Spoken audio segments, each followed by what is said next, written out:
So I wanted to take a break from what I normally do. And by the way, guys, I did not forget about you. The second clown of the week will be coming later on this week. That segment will be dropping. I'm not going to tell you when, though. You got to stay tuned to figure it out. But just know it's coming. Okay. But we wanted to switch gears from politics, to sports for just a second.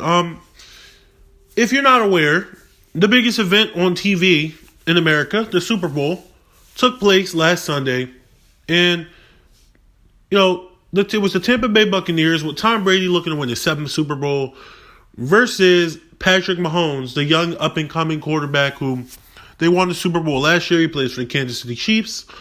They were saying if he wins again this year, he might overtake Tom Brady as the GOAT, which I think is definitely in the realm of possibility, but it's a little extreme to say that after he's only won his 2nd Super Bowl, whereas Tom Brady had won 6. Of course it didn't play out that way.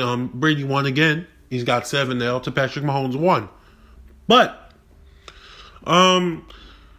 this video is not about the Super Bowl.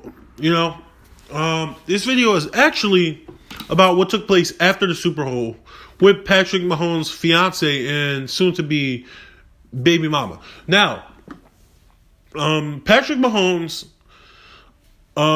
is dating a woman by the name of Brittany Matthews. Now, Brittany Matthews is Patrick Mahomes' girlfriend. I read online somewhere that they met at the University of Texas when he was in college, and they've been together ever since. So, a lot of people don't like her because she yells and she complains about the referees, and she calls out ESPN for how they cover her boyfriend, now fiance actually, pardon me, her fiance. And a lot of people, the fans just don't like her. So what did the fans do? The fans decided to go on her Twitter page, and after tweeting throughout the game, decided, hey, let's go find some old tweets and see if we can find something on her. And they did. They found this tweet, which I'm going to put on screen for you. It says, I just hit the Quan with some black girls. My life is complete. Now, this tweet was made back in 2016. 2016. And it's 2021. It's 5 years later. We're all in a different place in life. The world is much more socially conscious and things of that nature.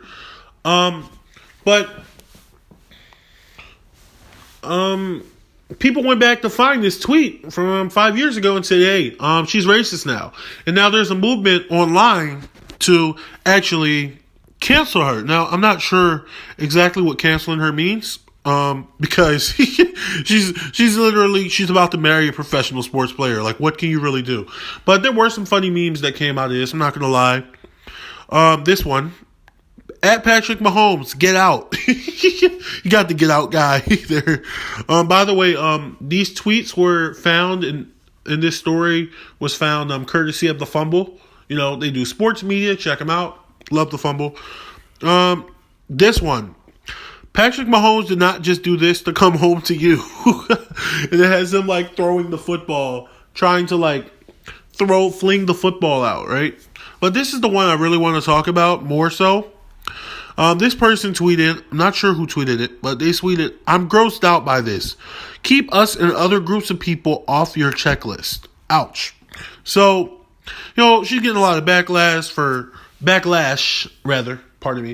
being, racist, and they're saying, oh, you're racist, you're fetishizing black people, and there's a movement to get her canceled.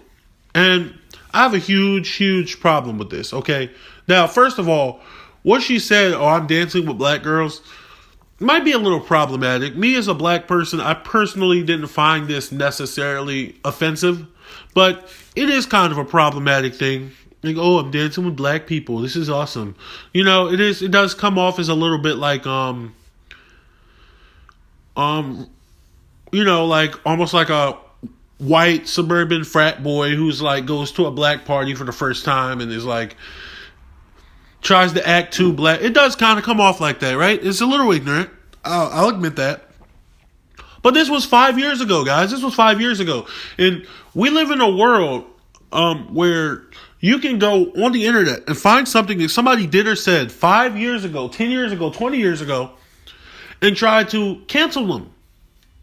And this is a huge, huge problem. Now, this is a huge problem. Now, of course, obviously, people have freedom of speech, so they can say whatever they want. You're free to say you're canceled, but this woman, she seems like she really loves her boyfriend, now fiance. She wants him to be successful. She's sharing, and people don't like the way she's sharing, so they're like, let's go find something that she said that's controversial so that we can get her canceled or get her treated negatively or whatever. And, I know some of the memes are funny, I'm not going to lie, but it's really kind of sinister, right? Because basically any person you don't like, you can go back and say, hey, they said something racist in 1872 or whatever. Any person you don't like, you can go and say, hey, they said something racist in 1872 or whatever, and cancel them. Now, I don't know about you guys, but I'm not really comfortable with this. Because I said before that first they started out just canceling people like, Tucker Carlson or like racist people or whatever. Like people who are extremely racist or fringe people. And if they can cancel those people, they can cancel anybody. And like, this is a woman. She's a young woman. She's, in her early 20s. And the fact that somebody pulls up this tweet, I mean, nowadays she could lose her job. Anything could happen, right? Like this is totally crazy to me that because you don't like a person, you will try to get them canceled, Now, we don't cover identity politics too much on this channel and cancel culture, and because I don't think those things are as important as the other issues I discuss here, which is Medicare for all, student loan debt forgiveness, free public universities, reforming our immigration policy, reforming our prison system, legalizing marijuana, ending the wars. Those are the issues that I primarily care about. But every once in a while, we do need to talk about these things because it's like, this is a person, they did nothing wrong. They were just celebrating, their boyfriend. They might, going to bat for their man, right? What most guys who are in relationships want their partner to do for them, go to bat for their man, right? And because they don't like her, they went and found something that could say, aha, she's a racist. And this happens all the time. And it's just sad. It's becoming more and more of a frequent thing. And we got to do something about this. We got to change our culture, because if somebody can cancel someone for that, they could cancel anyone. Like, for instance, I could get canceled. I am as liberal as they come, but I grew up in the church and I grew up in a conservative home. So you might be able to go on my Facebook page, theoretically, and find something that says, a woman should dress in modest apparel from when I was in like 8th grade. And people will say, oh my God, he's sexist. Cancel him. See, he's making this political channel. He's saying he's all great now. He said something sexist in 8th grade. Oh my God, that was terrible. We canceled. We need him out, gone, forever. So it's like, dude, like this is just ridiculous. It seems harmless fun because most of the people were just making memes, but it's like, this is like people's life. Like, you're playing with someone's life here, and I don't think it's fair. And transitioning back into politics, I know Rand Paul, was trying to, he proposed the Breonna Taylor Act, which would, make it mandatory that police would wear all across the country as body cams, and that, there would be certain procedures to try to prevent, getting rid of no-knock warrants, so that there would be procedures to try to prevent what happened to Breonna Taylor from happening to anyone else, right? And a lot of people were like, oh, well, Rand Paul is racist. He wrote this really racist article about black people who were criminals back in 1993. And I'm just like, I have a lot of criticisms of Rand Paul. A lot. I could give you a lot. This is not one of them.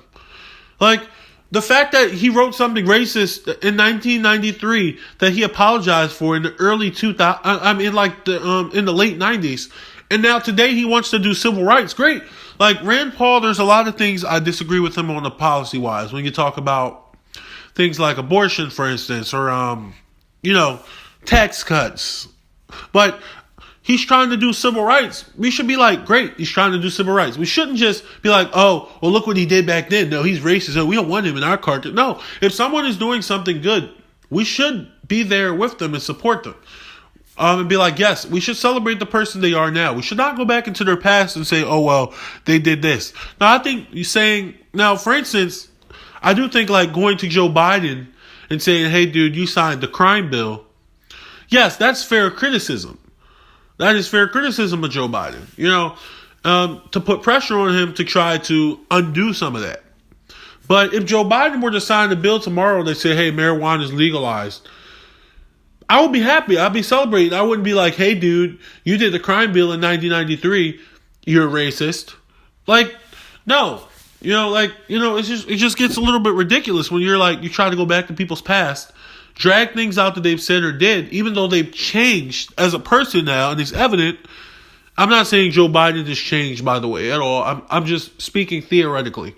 If the person has changed, and then you say, oh, well, you did this in 2016, or you did this in 1998, or 1976, so racist, cancel. It's stupid, guys. We got to start thinking for ourselves.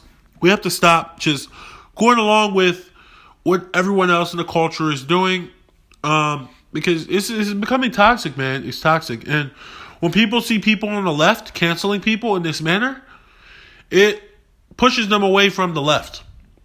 To the point where if you watch Ben Shapiro, now, I think it's a miscategorization at best, and it's disingenuous at worst, but he says there's a difference between being liberal and being on the left. And he defines the left as people who are canceling people and concerned with identity politics and things like that. I don't agree with that. I think his definition of leftist is wrong. But he is articulating a greater point that if you're on the left and you're just canceling everyone who doesn't agree with you, even for the smallest of reasons, nobody's going to want to listen to you when you talk about policy, even if you have the right policy positions. So, yeah, I do think we need to do something about cancel culture, and we need to reform the culture of the left in that perspective, because, this might seem like a silly, harmless, fun example, but it just goes to show you how you can do everything right, and they'll find one tweet that you made in 2013 or whatever, and boom, people will start to see you in a completely different light. They won't want to listen to you. And it's just ridiculous. And honestly, this type of behavior turns people off from the left. So we need to stop it, guys. I always tell people, do not play identity politics. Focus on policy. So, but yeah, that's about all I have to say about this. This video didn't necessarily have anything directly to do with politics, but I did see some parallels in how people tried to cancel her because they didn't like her, and how some people on the left often, act in a similar manner.